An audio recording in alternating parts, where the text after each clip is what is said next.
Buenas tardes a todos. En la clase de hoy vamos a trabajar con tipos de textos.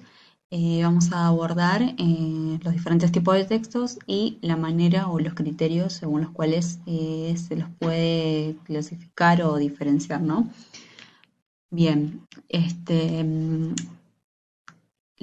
como sabemos, la clasificación de los textos puede ser de diferentes maneras, pero depende de ciertos criterios que son, por ejemplo, la intención comunicativa, es decir, eh, cuál es la intención comunicativa que ha tenido el autor cuando ha escrito el texto, qué es lo que quiere que yo entienda o que yo sepa.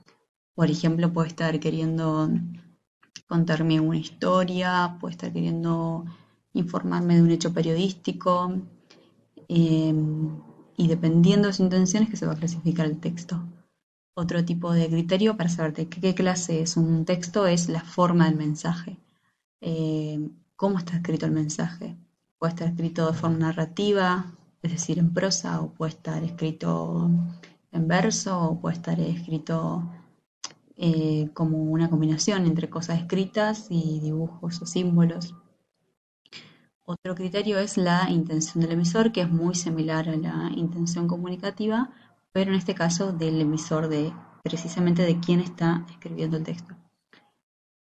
Y por último, el otro criterio que vamos a abordar es dónde se produce, es decir, en qué medio se emite el texto. Puede ser en un libro, puede ser en un periódico, una revista, dependiendo del formato en que esté publicado. Ahí también es una forma de poder diferenciar qué tipo de texto es. Entonces vamos a argumentar, perdón, vamos a trabajar con diferentes tipos de textos. Vamos a comenzar por el texto argumentativo. La intención comunicativa de este tipo de texto es defender ideas, expresar opiniones.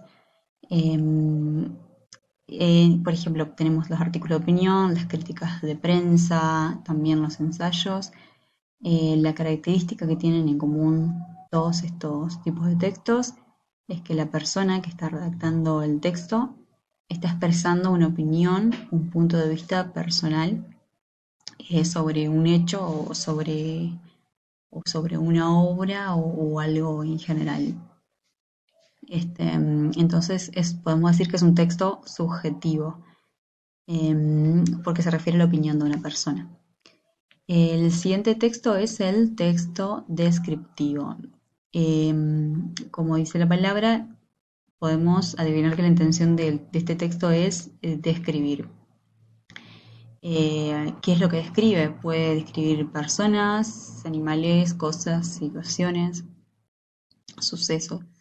La mayor parte del tiempo el texto descriptivo está describiendo lo que está pasando o cómo es la persona.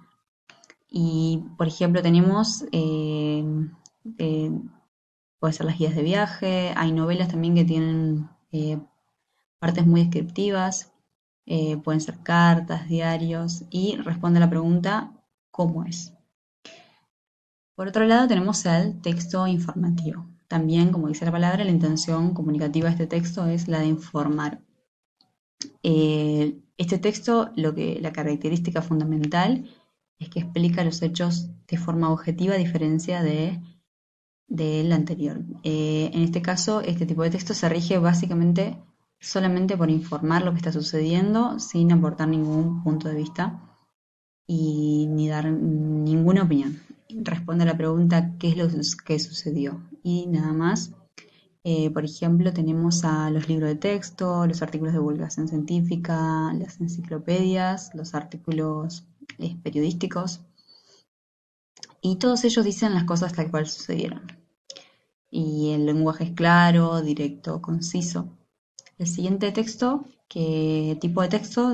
Es el texto dialogado. En este texto, la intención comunicativa eh, es únicamente reproducir. Eh, Reproducir literalmente, palabra por palabra, lo que dicen los personajes de un texto. Responde la pregunta ¿qué dice? Y los ejemplos, por ejemplo, puede ser una pieza teatral, una obra de teatro, un guión de cine, una entrevista o también puede ser, en algunos casos, un cómic o una historieta. En este tipo de texto vamos a encontrar mucha comilla, mucho guión, mucha acotación. Es simplemente dialogado y no tiene nada narrativo, nada descriptivo que no sea lo que están diciendo en los personajes. Por último, tenemos al texto literario. Bueno, este tipo de texto, la intención comunicativa es relatar hechos que le suceden a personajes ficticios. Por ejemplo, tenemos las novelas, los cuentos. El texto literario es básicamente ficción, responde a la pregunta ¿qué pasa? Pero dentro de la ficción. El tipo de lenguaje que se encuentra en esos textos son los verbos de acción, porque básicamente estamos hablando de cosas que le suceden a personajes de la ficción. Bueno, esos serían los tipos de textos en reglas generales. A su vez, cada una de estos tipos de textos, estas categorías, se puede clasificar. Se pueden hacer más clasificaciones y ramas dentro de ellos, pero eso lo dejaremos para la próxima clase. Espero que les haya aclarecido algunas dudas este PowerPoint y el video y hasta la próxima.